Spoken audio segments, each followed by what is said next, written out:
के सफ़र में इंसान इतना व्यस्त हो गया है कि वो अपनी ज़िंदगी खुशी से जीना भूल ही गया है।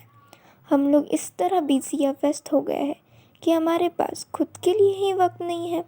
तो चलिए आज खुद के लिए थोड़ा सा वक्त निकालिए और रोज़ की तनाव भरी ज़िंदगी से बाहर आइए और सुनिए हमारी ये प्यारी कहानी। ये है रोज़ी की कहानी, जो आपके और हमारी तरह ही आम सी लड़की है, जो बड़े से शहर में अकेले रहती है और अच्छे दफ्तर में काम भी करती है। इस वजह से रोज़ी के माता पिता बहुत ही खुश है। पर क्या रोज़ी खुश है?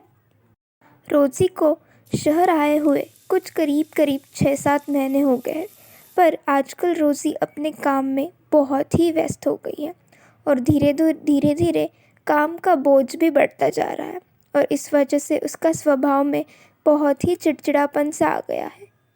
परंतु आज रोज़ी जब घर आई तो वो बहुत ही डरी डरी सी और उदास थी, क्योंकि उसने ऑफिस की एक इम्पॉर्टेंट फाइल गुमा दी थी और इस वजह से उसे बहुत ही डांट खानी पड़ी।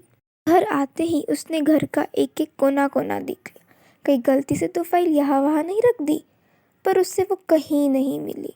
उतने में ही दरवाजे पे घंटी बजी। देखा तो रामू रद्दी वाला आया था। रोज़ी बोली, भैया 2 मिनट, मैं अभी रद्दी लेके आई। रद्दी देते वक्त उसमें से कोई कागज़ जैसा कुछ गिर पड़ा। रोज़ी ने उसे उठाया और देखा तो क्या देखा, ये तो उसकी 5वीं कक्षा का मार्कशीट यानी कि गुणपत्रक था। उसने वो उठाया और बोली कि नहीं नहीं, ये नहीं देना मुझे रद्दी में, शायद गलती से आ गया होगा। वो रद्दी बेचकर घर के अंदर आ गई और उस मार्कशीट को देखने लग गई। मार्कशीट बहुत ही पुराना हो गया था, उस पर धूल मिट्टी भी लगी हुई थी। यह देखकर उसे बहुत ही बुरा लगा, पर वो रद्दी में जाने से तो बच गया, ये सोचकर वो खुश हो गई। मार्कशीट में उसने देखा कि उसे गणित विषय में बहुत ही कम मार्क आए हैं और हिंदी विषय में सबसे ज़्यादा। हिंदी उसका बहुत ही पसंदीदा विषय था, परंतु गणित, वो नफ़रत करती थी गणित से। उसे गणित किसी राक्षस से कम नहीं लगता था, परंतु आज वो एक सफल इंजीनियर है जिसमें गणित विषय बहुत ही ज़रूरी रहता है। ये सोचकर उसे हंसी आ गई। अब उसका ध्यान मार्कशीट के दूसरे पन्ने पर गया, जहाँ पे एक ग्रुप फ़ोटो लगा हुआ था। रोज़ी ने सबसे पहले फ़ोटो में अपने आप को ढूंढने की कोशिश की, जिसमें वो अपने टीचर के काफ़ी नज़दीक खड़ी हुई थी। छोटे से बाल, छोटी सी आँखें, एक प्यारी सी बच्ची। उसने कहा, कितनी क्यूट थी मैं यार। फ़ोटो में से कुछ ही लोग उसे याद थे, कुछ लोगों को तो वो भूल सी ही गई थी। पीछे के 2 लाइन में लड़के खड़े थे और आगे की 2 लाइन में लड़कियाँ।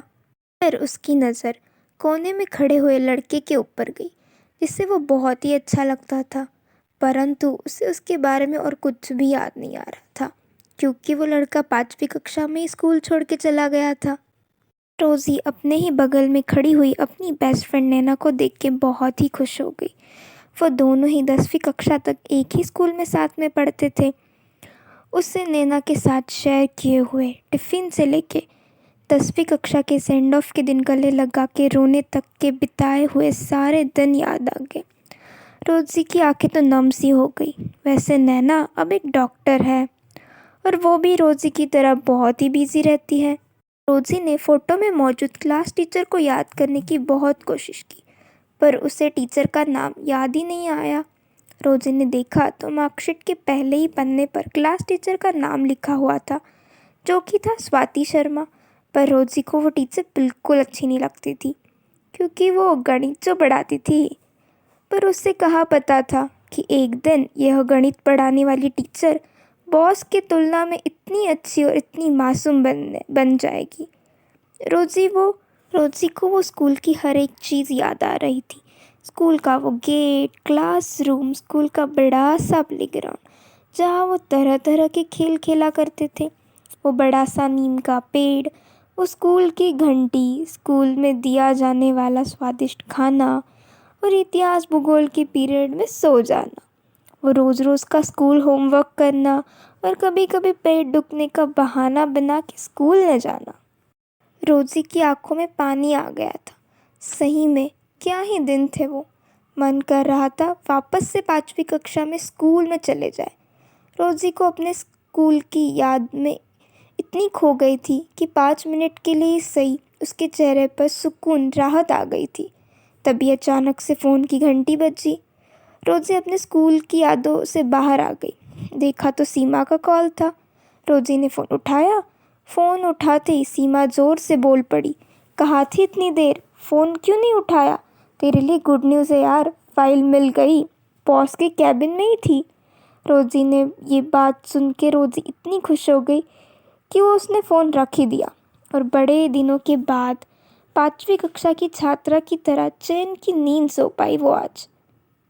स्कूल में कुछ तो बात थी, तभी स्कूल की बातें स्कूल के बाद भी याद आती है। हर सुबह उठकर स्कूल को जाना, बड़ा खूबसूरत सा था वो स्कूल का ज़माना। आशा करती हूँ कि रोज़ी की ये कहानी आपको अच्छी लगी होंगी और आप भी कुछ ही पल के लिए सही अपने स्कूल की यादों में खो गए होंगे।